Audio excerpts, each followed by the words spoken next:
Hi hello good morning. ನಾನು ನಿಮ್ಮ ಪ್ರತಿಮಾ ಮೂರ್ತಿ ಮಾತಾಡ್ತಾ ಇರೋದು. Welcome to my new channel Prathi vlogs Kannada new.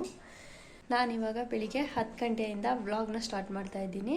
ಅದಕ್ಕೂ ಮುಂಚೆ ನನ್ನ ಚಾನಲ್ನ ಯಾರೆಲ್ಲ ಫಸ್ಟ್ ಟೈಮ್ ನೋಡ್ತಾ ಇದ್ದೀರಾ, ಹಾಗೆ ಇನ್ನೂ ಯಾರೆಲ್ಲ ನನ್ನ ಚಾನಲ್ಗೆ ಸಬ್ಸ್ಕ್ರೈಬ್ ಆಗಿಲ್ವೋ ಅವರೆಲ್ಲ ಸಬ್ಸ್ಕ್ರೈಬ್ ಮಾಡಿ, ಲೈಕ್ ಮಾಡಿ, ಶೇರ್ ಮಾಡಿ, ಹಾಗೆ ಕಮೆಂಟ್ ಮಾಡಿ ಅಂತ ಹೇಳ್ತಾ ಬನ್ನಿ ಈ ವ್ಲಾಗ್ನ ಸ್ಟಾರ್ಟ್ ಮಾಡೋಣ. ನಾವೆಲ್ಲ ಬೆಳಿಗ್ಗೆ ಬೇಗನೆ ರೆಡಿಯಾಗಿ ಅಮ್ಮನ ಮನೆಗೆ ಹೊರಟ್ವಿ.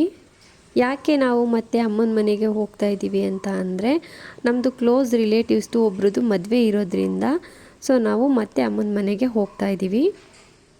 ಲಾಂಗ್ ವೀಕೆಂಡ್ ಇದ್ದಿದ್ದರಿಂದ ತುಂಬ ಟ್ರಾಫಿಕ್ ಇರುತ್ತೆ, ಬೇಗನೆ ಹೊರಡಬೇಕು ಅಂತ ಹೇಳಿ ನಾವು ಬೇಗನೆ ಹೊರಟ್ವಿ.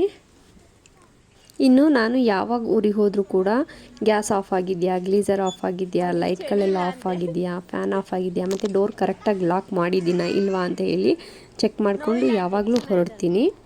ಇಲ್ಲ ಅಂದರೆ ನಾವು ರಿಟರ್ನ್ ಬರೋ ತನಕನೂ ಅದೇ ಟೆನ್ಷನ್ನಲ್ಲಿ ಇರ್ತೀವಿ. ಹಾಗಾಗಿ ಅದನ್ನು ಒಂದ್ಸಲ ಚೆಕ್ ಮಾಡ್ಕೊಬಿಟ್ರೆ ಅದು ನಮಗೆ ಏನೋ ಒಂಥರ ಸಮಾಧಾನ ಆಗುತ್ತೆ. ನಾವು ವಿಧಾನಸೌಧ ನೋಡಿಕೊಂಡು ಹಾಗೆ ಹೊರಟ್ವಿ. ಅಲ್ಲಿ ಬೆಳಿಗ್ಗೆನೆ ತುಂಬ ಜನ ಫೋಟೋಸ್ ಎಲ್ಲ ತೆಗೆಸ್ಕೊಳ್ತಾ ಇದ್ರು.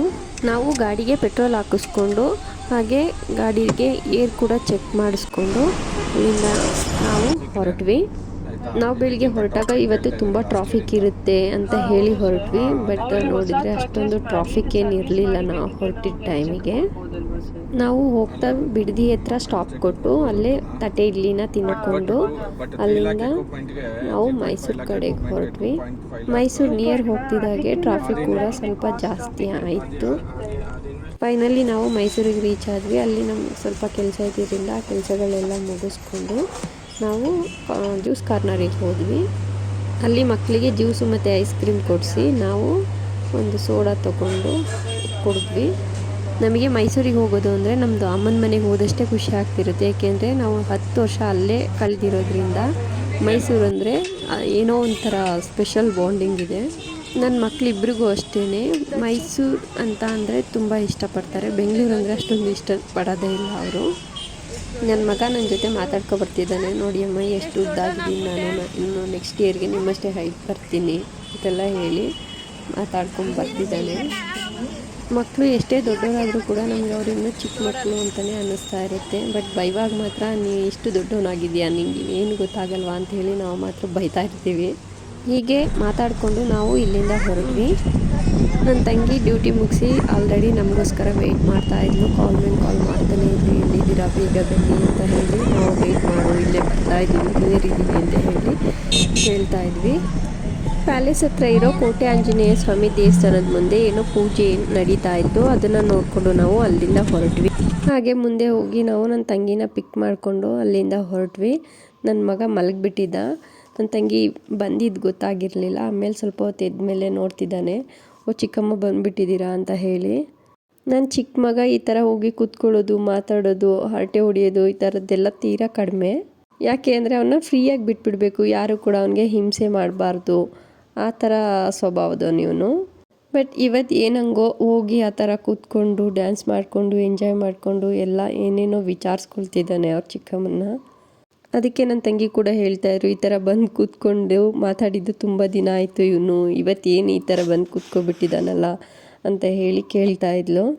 ಇನ್ನು ನನ್ನ ತಂಗಿ ಯಾವಾಗ ಬಂದ್ರೂ ಅವನು ಫಸ್ಟ್ ಅವಳ ಬ್ಯಾಗ್ನ ಚೆಕ್ ಮಾಡ್ತಾನೆ. ಏನಕ್ಕೆ ಅಂದರೆ ಅವಳ ಬ್ಯಾಗಲ್ಲಿ ಏನಾದರೂ ಐಟಮ್ಸ್ಗಳು ಇಟ್ಟಿರ್ತಾಳೆ ತಿಂಡಿನ.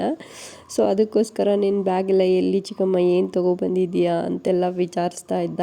ಅವನಿಗೆ ಏನಾದರೂ ಸಮಥಿಂಗ್ ಏನಾದ್ರು ತೊಗೊಬಂದಿರ್ತಾರೆ ಅನ್ನೋ ಒಂದು ಕ್ಯೂರಿಯಾಸಿಟಿ. ಇನ್ನು ನಮ್ಮನೆಯವ್ರಿಗೆ ಆಫೀಸಿಂದ ಕಂಟಿನ್ಯೂಸ್ ಕಾಲ್ ಬರ್ತಾನೆ ಇದ್ದಿದ್ದರಿಂದ ನಾವು ಸ್ವಲ್ಪ ಹಿಂದೆ ಸೈಲೆಂಟಾಗಿ ಮಾತಾಡಿಕೊಂಡು ಹಾಗೆ ಹೊರಟ್ವಿ. ನನ್ನ ದೊಡ್ಡ ಮಗ ಸೈಲೆಂಟಾಗಿ ಮುಂದೆ ಕೂತ್ಕೊಬಿಟ್ಟಿದ್ದಾನೆ. ನಾವೆಲ್ಲ ಇಲ್ಲಿ ಹಿಂದೆ ಎಂಜಾಯ್ ಮಾಡ್ತಾಯಿದ್ವಿ. ಅವನಿಗೆ ಹಿಂದೆ ಬರಲಿಕ್ಕೆ ಆಗ್ತಾಯಿಲ್ಲ, ಮುಂದೆ ಸೈಲೆಂಟಾಗಿ ಕೂತ್ಕೊಳ್ಳಿಕ್ಕೂ ಆಗ್ತಾಯಿಲ್ಲ. ಆ ಥರ ಸುಮ್ಮನೆ ಸೈಲೆಂಟ್ ಆಗಿಬಿಟ್ಟಿದ್ದಾನೆ. ಈವ್ನಿಂಗ್ ಆಗಿದ್ದರಿಂದ ಸ್ವಲ್ಪ ಚಳಿಗೆ ಏನಾದರೂ ಬಿಸಿ ಬಿಸಿ ತೊಗೋಬೇಕು, ಕಾಫಿ ಟೀ ಆ ಥರ ಏನಾದ್ರು ತೊಗೊಳ್ಳೋಣ ಅಂತ ಅನ್ನಿಸ್ತಾ ಇತ್ತು. ಮುಂದೆ ಸ್ಟಾಪ್ ಮಾಡೋಣ ಅಂತ ಹೇಳಿ ಫೈನಲಿ ಹುಣಸೂರು ಹತ್ರ ರೀಚ್ ಆದ್ವಿ. ಅಲ್ಲಿ ಸ್ಟಾಪ್ ಕೊಟ್ವಿ.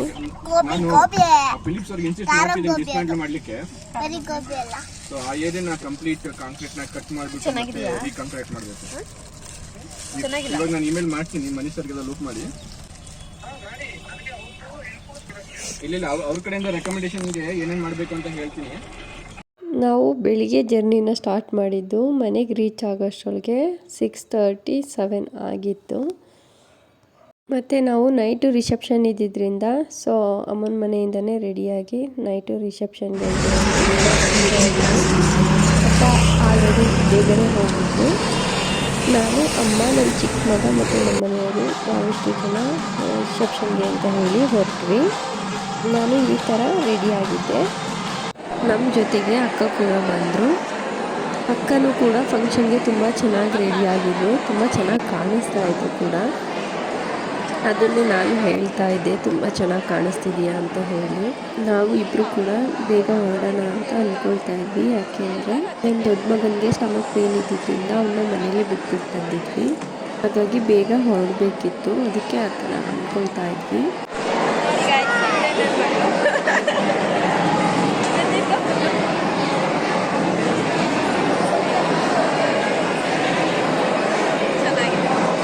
ಇನ್ನು ನನ್ನ ಅಕ್ಕ ಹೋಗಿ ತುಂಬ ಚೆನ್ನಾಗಿ ರೆಡಿ ಆಗಿದ್ಲು. ನಾವು ಕೂಡ ಟೈಮ್ ಆಯಿತು ಅಂತ ಹೇಳಿ ಹುಡುಗ ಹುಡುಗಿಗೆ ವಿಶ್ ಮಾಡಿ ಒಂದು ಫೋಟೋಸ್ ತಗೊಂಡು ಅಲ್ಲಿಂದ ಊಟ ಮುಗಿಸ್ಕೊಂಡು ಹೊರಟ್ವಿ. ಇವತ್ತಿನ ಈ ವಿಡಿಯೋನ ಇಲ್ಲಿಗೆ ಎಂಡ್ ಮಾಡ್ತಾ ಇದ್ದೀನಿ. ಹಾಗೆ ಯಾರೆಲ್ಲ ನನ್ನ ಚಾನಲ್ನ ಫಸ್ಟ್ ಟೈಮ್ ನೋಡ್ತಾ ಇದ್ದೀರಾ ಮತ್ತು ಇನ್ನೂ ಯಾರೆಲ್ಲ ನನ್ನ ಚಾನಲ್ಗೆ ಸಬ್ಸ್ಕ್ರೈಬ್ ಆಗಿಲ್ವೋ ಅವರೆಲ್ಲ ಸಬ್ಸ್ಕ್ರೈಬ್ ಮಾಡಿ, ಲೈಕ್ ಮಾಡಿ, ಶೇರ್ ಮಾಡಿ, ಕಮೆಂಟ್ ಮಾಡಿ. Thank you.